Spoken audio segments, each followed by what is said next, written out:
Speedway Report is produced and broadcast by the Zeus Radio Network for Racers Reunion Radio.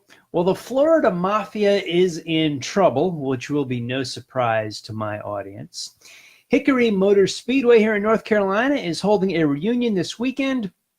And last week, we lost a big part of the NASCAR family in more ways than one.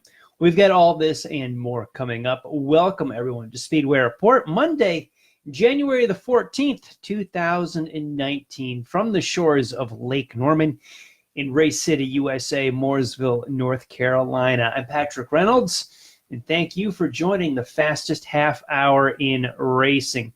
And as always, we pride ourselves on the weekly Victory Lane Lap and tell you who won what. Well, this week, not a whole lot in the Southeast, as the lid lifters and the New Year's Day races got kicked off a couple of weeks ago. We got to go out west to Phoenix, Arizona, where we followed the Wild West Shootout for dirt late models. Last Wednesday night, Bobby Pierce won the A-main for the featured super late model class.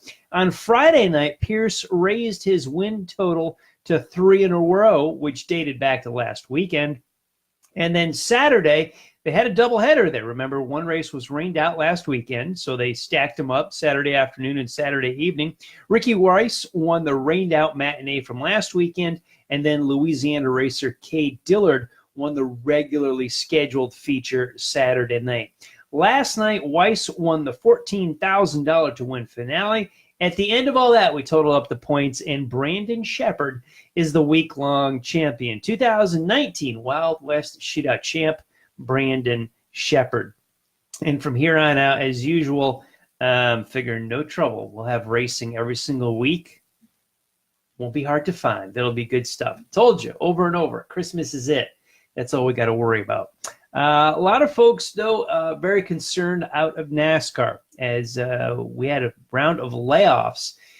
Not generally in the team aspect, which happens all the time around here in the Charlotte, North Carolina area. Well, that's kind of how I got my job here as a radio host, was originally from a NASCAR team layoff. The market crash in Black Monday of 2008 eventually led me right here to all of you guys. But NASCAR layoffs from the corporate world, from the corporate side of the sport in NASCAR. I'm surprised this hasn't come sooner. I'll read you a post on social media, and it's mine. It came from the Speedway Report with Patrick Reynolds' Facebook page, duplicated on Speedway Report on Twitter. My thoughts were this: you can only milk this billion-dollar TV contract and keep your head in the sand for so long. When in the world will someone in Daytona Beach power have the balls to step up and admit what fans have been saying for years, that NASCAR is in trouble? My statements, my words. I don't care how you slice any company, any business. Layoffs are a sign that things are bad, that you can't afford to keep doing what you're doing.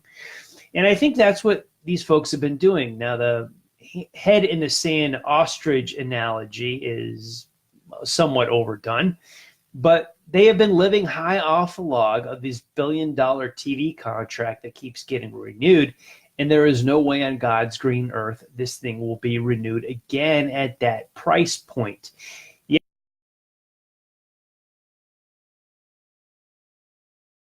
the kind of money they did. Remember when Nextel first bought in after Winston, there was a whole lot of money still being exchanged then. The cracks in the armor began to form, and when the next TV contract was arranged, it was still high dollar.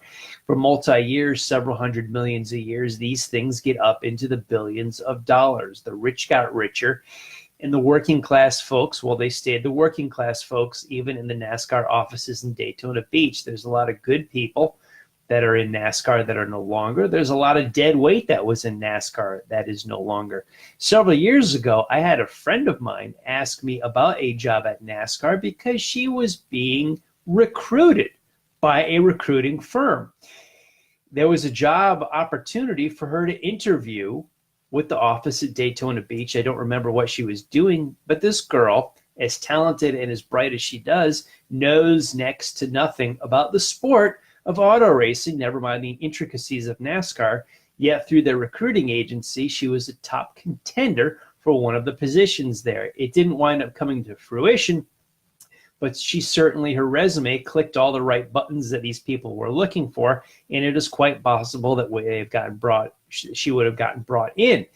I am confident that other people have been brought into NASCAR with their degrees in this and that and all the right boxes checked off, yet don't know a thing about how the sport should be run or is run. And that is a lot of problem that we have been facing for a long time. We've been saying it since Brian France came in. A lot of turmoil. Winston left. Nextel came in. Companies swap up all the time.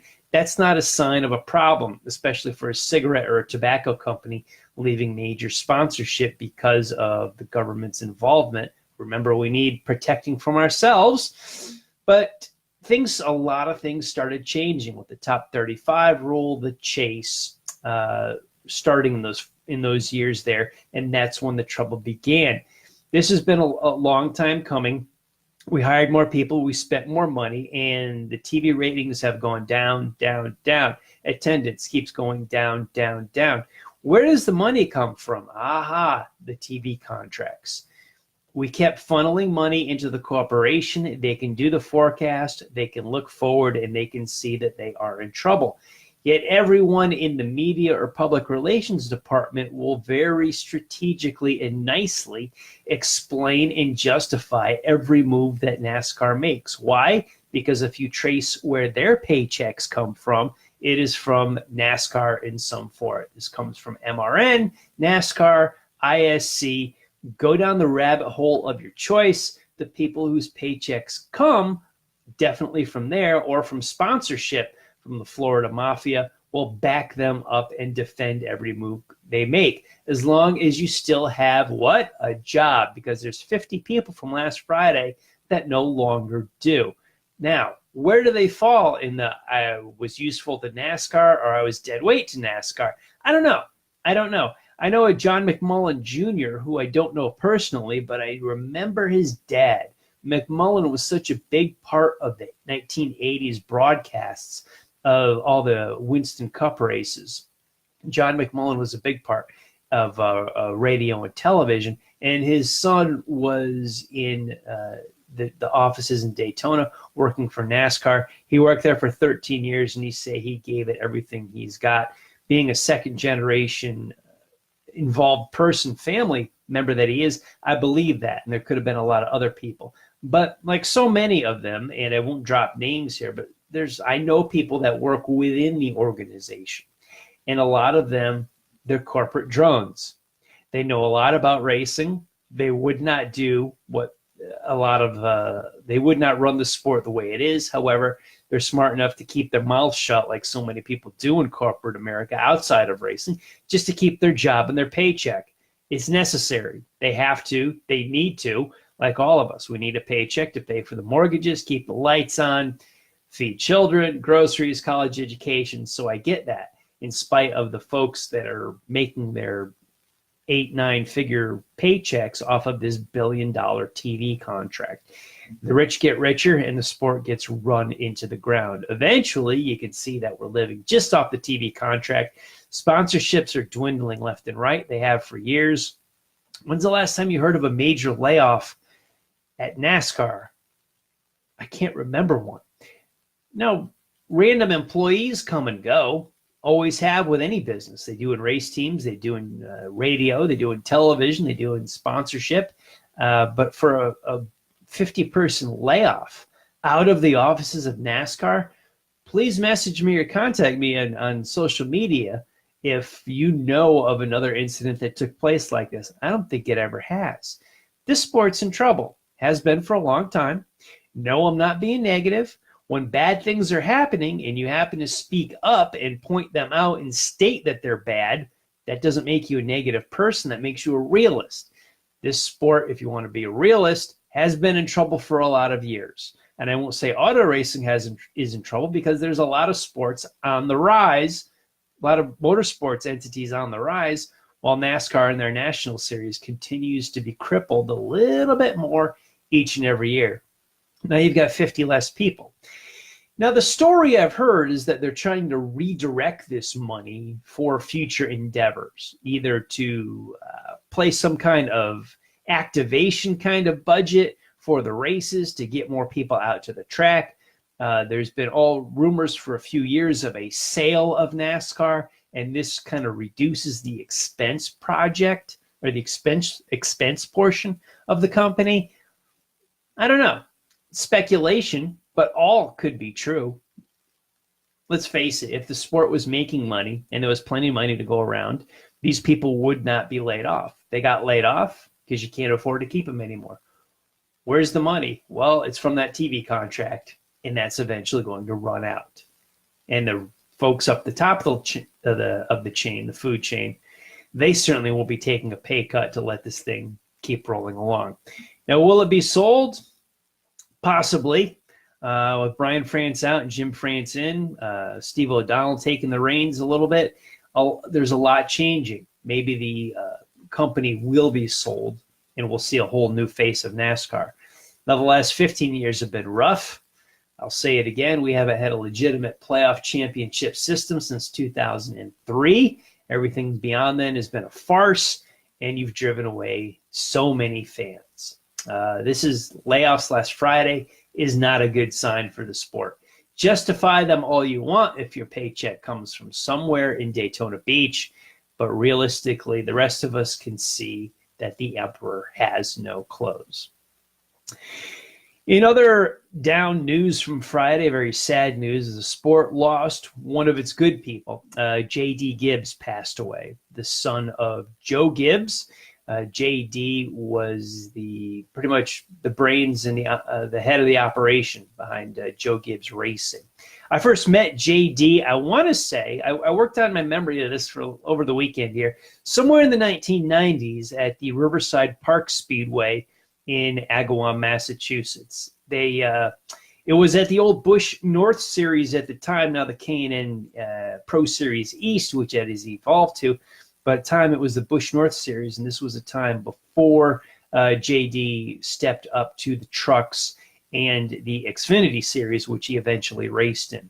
I met his brother Coy as well at some short track races when he was racing the Truck Series, and thoughts and prayers go out to the Gibbs family. JD had been sick for several years. Kind of looked, unfortunately, like the end would come sooner rather than later, and we wished him all well. His health has been fading for several years, but it's just such a sad story. Such a nice family, such a big part of the sport is the Gibbs family, running the Cup cars and their big operation here in Huntersville, North Carolina, just north of Charlotte along Lake Norman. Sad to see the world lost J.D. Gibbs. He was a great guy, and there's a lot of people that can say a lot of nice things about J.D. Gibbs because they're all true, and just a wonderful part of the sport that we lost. Those 50 people lost their jobs on Friday, and J.D. Gibbs lost his life later that night. So it was a tough day in the world of NASCAR last Friday. So our thoughts go out to all those folks. And if you got some prayers to offer up, I would ask you to direct them towards the Wood family. Glenn Wood is in hospice, and as reports have it, not in very good health. There were several incorrect reports spread through social media that he had passed away over the weekend. I would say to all of you in general, when you are spreading news on social media, check it out, especially a death.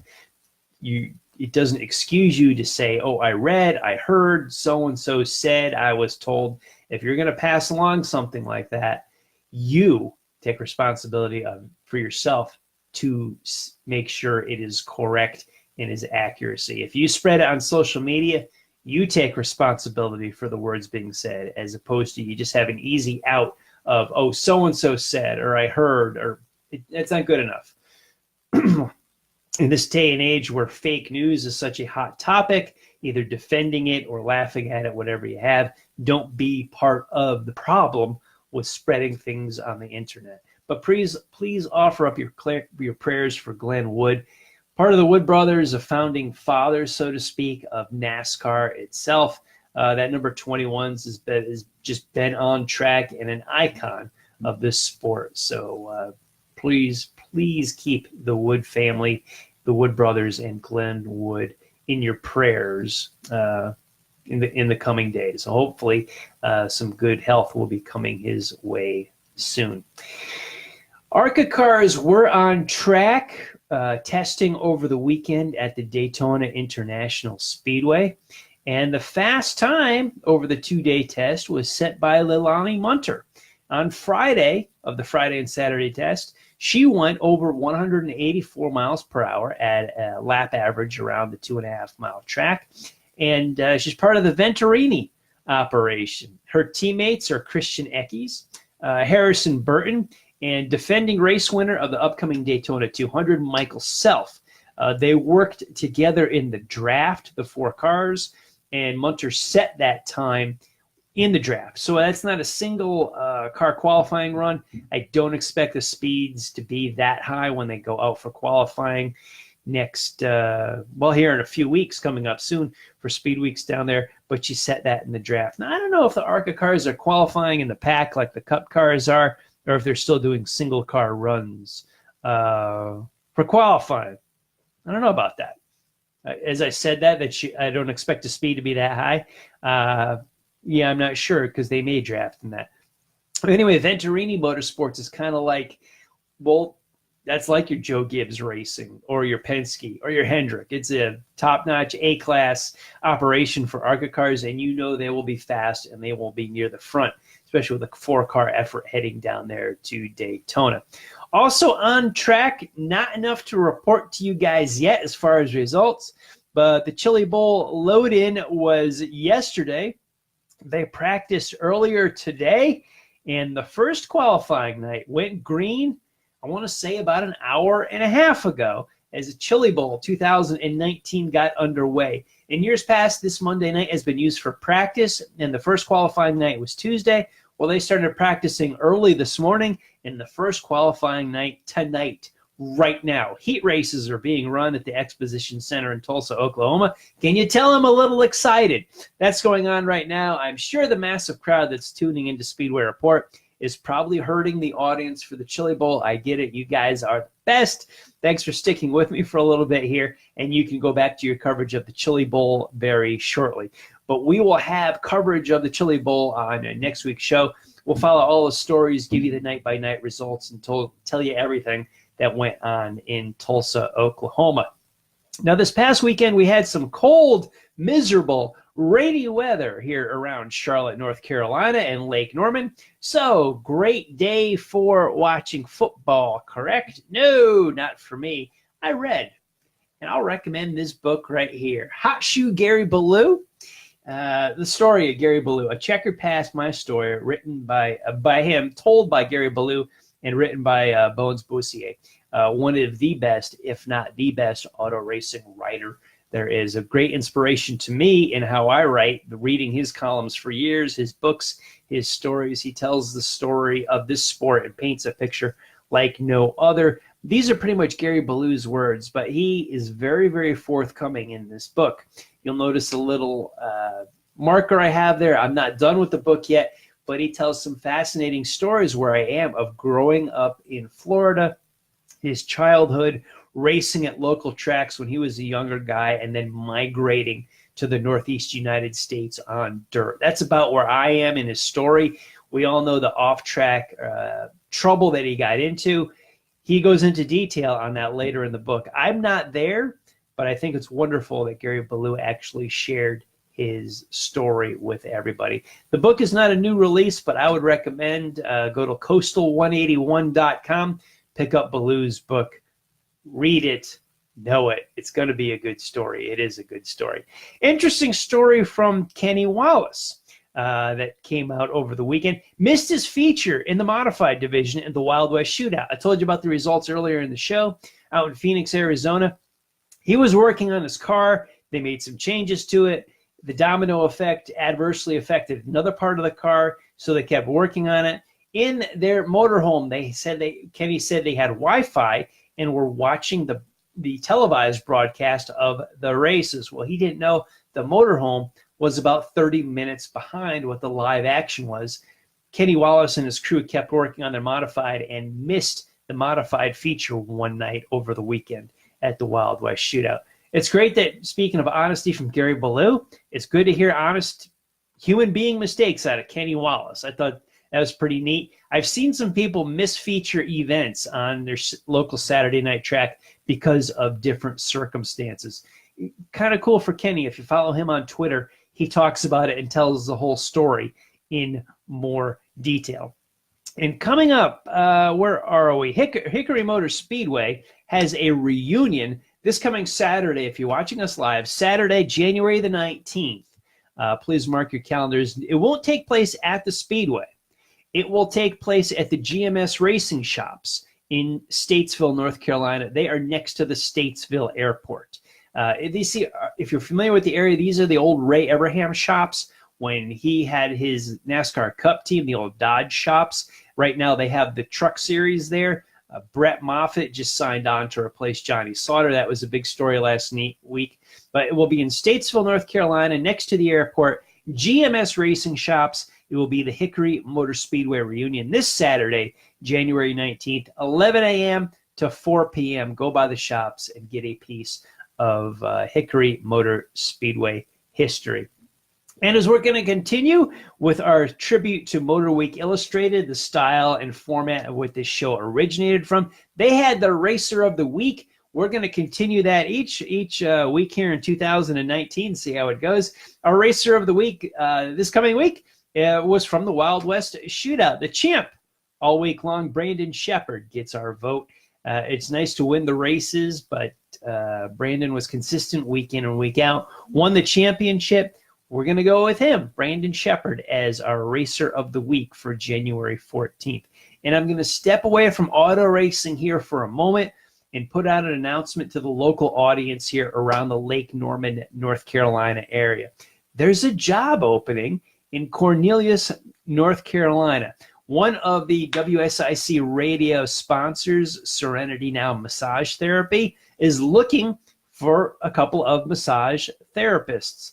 If you're interested and have some good qualifications and experience, email Danielle at serenitynowcornelius.com. That's Danielle at serenitynowcornelius.com. You can also go to the website, serenitynowcornelius.com, and there's also a link in order to email her. But if you want to, they are a sponsor of the radio station in Statesville, WSIC. Serenity Now looking for some folks to hire. So if you know anybody, want to spread this out over the internet, go ahead. This might be a perfect job opening for you. Stepped away from racing, we'll step back into racing. The bullet points are closed. What other things? Stars Radio with Jerry Smith usually airs right before us, 7 p.m. Eastern Time. Jerry was off tonight. STARS stands for your short track auto racing source. They will be on Wednesday night this week, January 16th. Go to Jerry Smith's Facebook page, and you can listen to his show, watch his show this coming Wednesday night. They don't think it'll be 7 p.m. Eastern Time like normal, but this Wednesday he just shifted the night of the show. So catch Jerry Smith Wednesday, January 16th, on his Facebook page, Jerry Smith. That'll be Wednesday the 16th.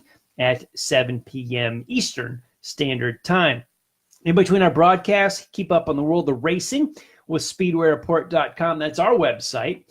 This broadcast and our past shows are uploaded. We have some racing articles to read. Recently posted some news and a couple stories about short track racing, dirt and pavement modifieds. Justin Bonsignor has a story, as well as dirt track legend Brett Hearn.